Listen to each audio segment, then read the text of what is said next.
For this talk, I want to briefly discuss what is known as impingement syndrome within the shoulder joint. Now, when you think of the words impingement, obviously something is being caught within.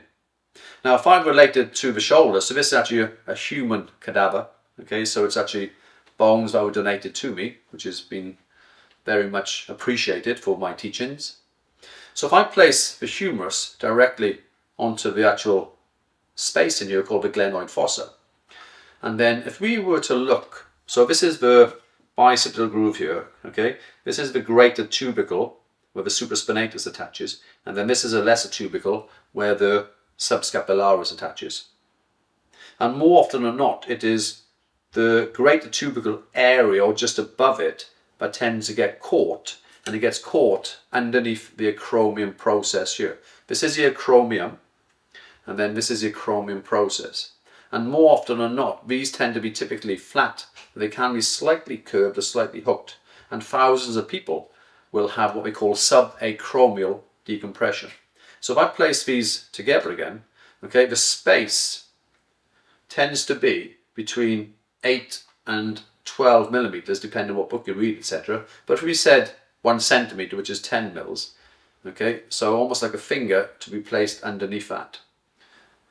Okay, you can see the gap forming there. Now, the problem we've got is that when we lift our shoulder into abduction, the greater tubercle will come quite close, if not catching, underneath the acromion. You can see already that I'll have an impingement just there. So the acromion, the top, is catching the greater tubercle, like that. And typically the supraspinatus can get caught, but also the subacromial bursa can also get caught within. And as soon as you start irritating, an inflammatory response is set up, and obviously swelling pressure, and then you cannot reduce swelling in some ways by compressing, so we'd almost have to wait for nature, but every time you're irritating, it's going to perpetuate the problem. So when we are performing this motion, it's quite easy to see how we can impinge. So when you are lifting the arm, typically most patients will tend to get pain between 60 or 70 degrees to about 110. They actually call it a painful arc. So what that means is if I'm lifting my arm, it tends to be okay, and then I get pain between this sort of angle, and it continues through 90 to about 110, then it seems to get a little bit easier, potentially, as I lift my arm up.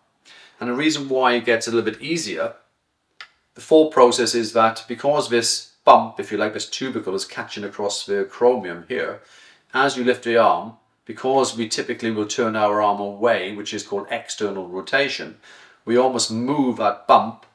Okay, so as we're lifting, we almost rotating. So we're almost rotating the bump away as we continue lifting. But not only that, the scapula doesn't stay where it is. As the humerus is moving, the scapula also rotates as well. But I'll do a talk about that on a separate video. Okay, so when we're talking about impingement, it is mainly from the supraspinatus, but we can have 3 pathologies, if you like, with that.